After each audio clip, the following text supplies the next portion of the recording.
Gale Rigobert, thank you so much for your time. It's a great pleasure to see you. As usual, you are very supportive and very energetic to support.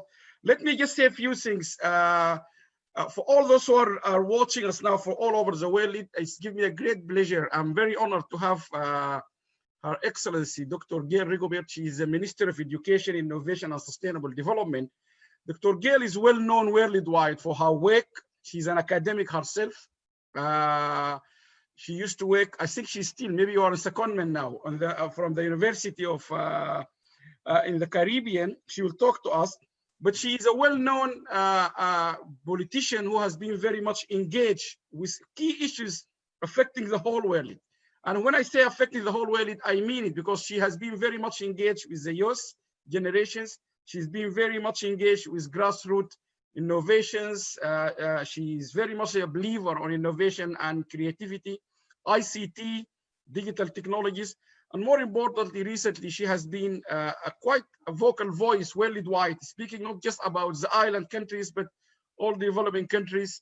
In Paris, she made a very strong talk, and if I quote you, Minister, she said in her talk, by 2050, if you don't do something, St. Lucia will disappear from the whole planet. So she has been a very, very strong vocal, and also I can see the ambassador here. So Gale, without further ado, also just to mention, Gale contributed massively to the work we do, either in the World Association for Sustainable Development or in the Diaspora project. It's not the first time, and I'm sure it will not be the last. We listen to her, we take advice from her. Gale, the floor is yours. Go ahead, please. Thank you, Alan, and Excellencies, colleagues, good morning from the beautiful island of St. Lucia. I'm sorry I could not show you some breathtaking sceneries of our lush vegetation, the beautiful oceans and white sandy beaches. I want to thank you for inviting me to participate in today's conference, especially at a time such as this, when, thanks to COVID, we have reason to rethink, revamp, re-engineer, and recalibrate much of what we do to be more reflective of and to respond to the challenges that are brought on or have been introduced because of COVID-19. It has proven to be one of the most devastating exogenous shocks that we have suffered in our time. And nations the world over have had to grapple with that challenge. With respect to today's conversation, we in small island developing states understand all too well the compounded difficulties that we are compelled to respond to. And in particular, that we have long benefited from a very vibrant, economically buoyant, very connected diasporic community throughout the various metropolitan capitals of the world, especially those in Canada, the United States of America, and the United Kingdom. Easily, we can argue that 1 in 10 families in many of those small islands, if not more, are heavily dependent on the economic support from relatives and friends in the diasporic community. We know also that in countries such as Jamaica, St. Vincent, for example, easily, in the case of Jamaica, that remittances from diasporic communities contribute more than one of their major sectors, which is bauxite. In St. Vincent, we have reason to believe the Vincentian population overseas can easily outnumber the number of residents on the rock on the island itself. We have looked at the queues outside Western Union and MoneyGram, and we've asked the question, are they receiving or are they sending? Given that we know what the dependence is on the diasporic community. So what does the COVID-19 virus mean for that very strong bond, for that very strong economic dependence on those who live overseas and remit wealth, resources, material to their respective homelands? If it is that in some of the small island states, for example, that more than 10% of their GDP is dependent on remittances from overseas, and that, of course, is a reflection of the economic buoyancy in their adopted homes, you can only imagine what the compounded negative effect is on the islands, given that the recipient families no longer have that stream of support. It therefore puts more pressure on local governments to respond to what is an emerging and gaping need with respect to meeting the daily necessities of those families who otherwise would have been dependent on remittances from overseas. However, let us not forget that given that this is a global health/economic pandemic, the benefactors themselves, who would have been gainfully employed in the metropolitan cities and had the economic might to share of their resources and wealth with their families back home, many of them can no longer do so because their adopted countries too have been affected by the crisis. And so the flow has been stopped. So you're finding that governments from developing states, small island states such as ours, are having to dig deep into their coffers to find the resources to respond to what evidently is a human economic crisis.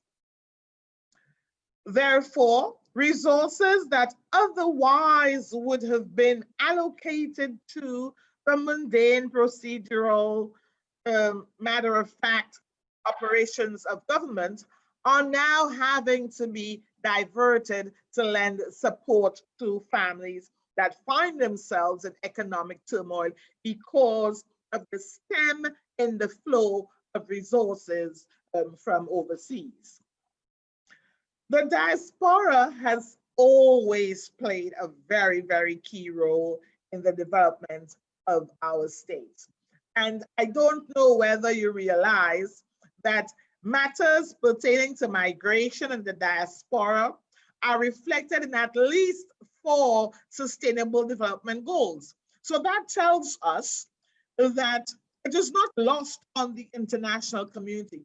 It is not lost on donor agencies. It is not lost on academics, on policymakers, and politicians, the value of the diasporic community. And therefore, what we now need to focus on is whether we can be more innovative in establishing very well institutionalized, regulated mechanisms, not only for channeling resources, but for investing in recipient countries, so that should there be an economic shock in the home adopted country, that members of our diasporic community would have created an additional modality, stream, opportunity for generating wealth or multiplying their wealth outside of their adopted home, and rather or instead within their original homeland. So still, in many jurisdictions here in the Caribbean, for example, notwithstanding the significant role that the diasporic community plays, we have not yet been able to standardize, institutionalize, legislate, and regulate the exchange of resources and remittances from our metropolitan cities where we have very large diasporic communities. Further to that, we also must recognize that given borders are closed, and notwithstanding the most optimistic pronouncements as to when economies can reopen, when economies can see or return to the kind of economic buoyancy that they had experienced prior to COVID-19, there really is no telling. And depending on what the mainstay of your economy is, in our case, we have a heavy reliance on tourism, i.e. the inflow of people coming from overseas. Then we have an additional problem of an absolute reduction in our earnings. But secondly, as it pertains to diaspora in particular, whereas there were increasing and expanding opportunities for our nationals to go overseas to seek work, to start off a new life, countries are now having to look inward. So I would not be surprised if we see more restrictions being imposed with respect to visa access, with respect to work permits for non-nationals, again, creating a squeeze on the opportunity for nationals to leave their homelands and seek economic opportunity elsewhere. So Alan, you can well imagine that for small islands such as mine, such as St. Lucia, what for many people amounts to a brain drain, we have over time been able to translate it into economic opportunity, the benefits of which we see via remittances, via knowledge exchanges, via active engagement with our various consulates and embassies, so that when we have a crisis in one of our islands, it is always, without exception, always the diasporic community that comes to our aid first. Now, if they are strapped, if the opportunities are shrinking, it means we now have to look inward. It also means that we have less and less of a channel for persons seeking job opportunities overseas to do so, and so that puts more pressure on the labor market within the islands as well. So as we have established over the last couple of months since the onset of COVID-19, that this is not simply, I think that the point is well made, this is not simply a health pandemic.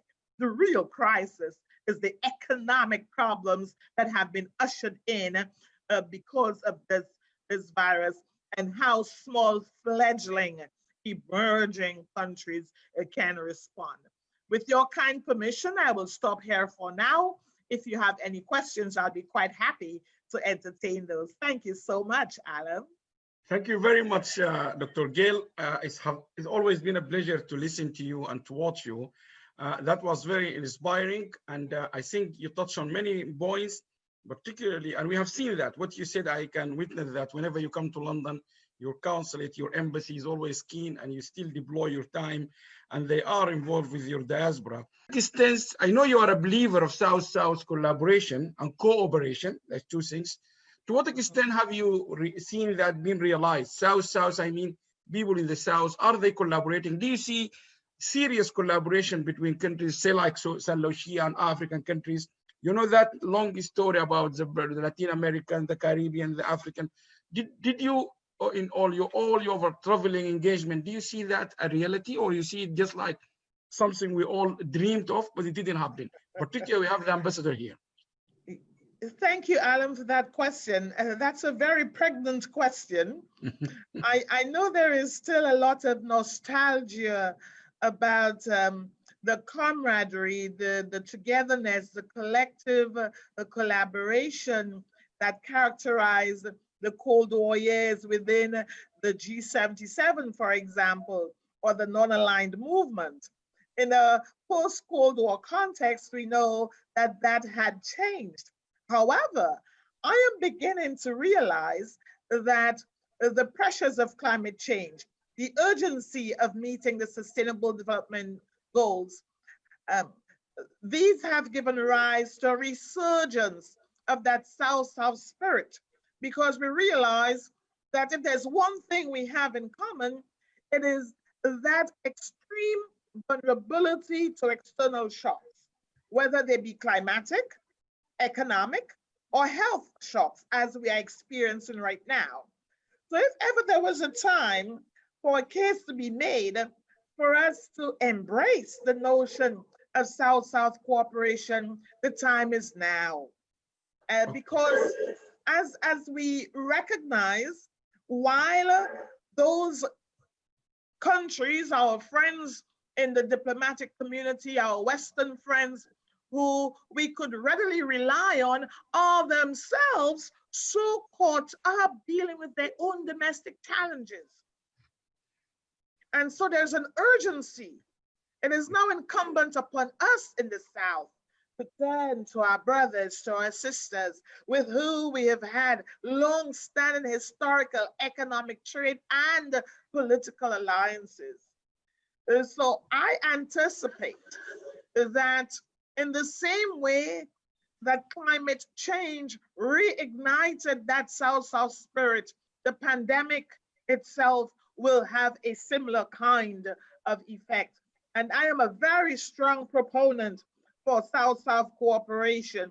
I think there is so much more that we have in common than we have that separate, divide us. So we have to look for those commonalities and endeavor to arrive at prescriptions, policy approaches that address the problems that are common to us. And by that same token, therefore, endeavor to leverage the opportunities that we bring to the table as well, and to not, in a sense, rely too heavily upon those who themselves are now so embroiled in their own domestic challenges that we are left to fend for ourselves. If I may say as well, that I am beginning to sense too an increasing sensitivity and understanding, sensitivity to and understanding of what we've been saying for a long time within the climate change community, that there are certain vulnerabilities, there are particularities, there are specificities that we have to be cognizant of when engaging with small islands like ours, when engaging with emerging states. And so the traditional universal prescriptions, the one size fits all of necessity, must be tailored to suit the circumstance. And so now more than ever, I think there's a great opportunity for us to turn to our brothers and sisters. Thank you very much, Minister. بنحلم بفضاء أوسع، بنحلم بزمن أجمل، بلاد ميلاد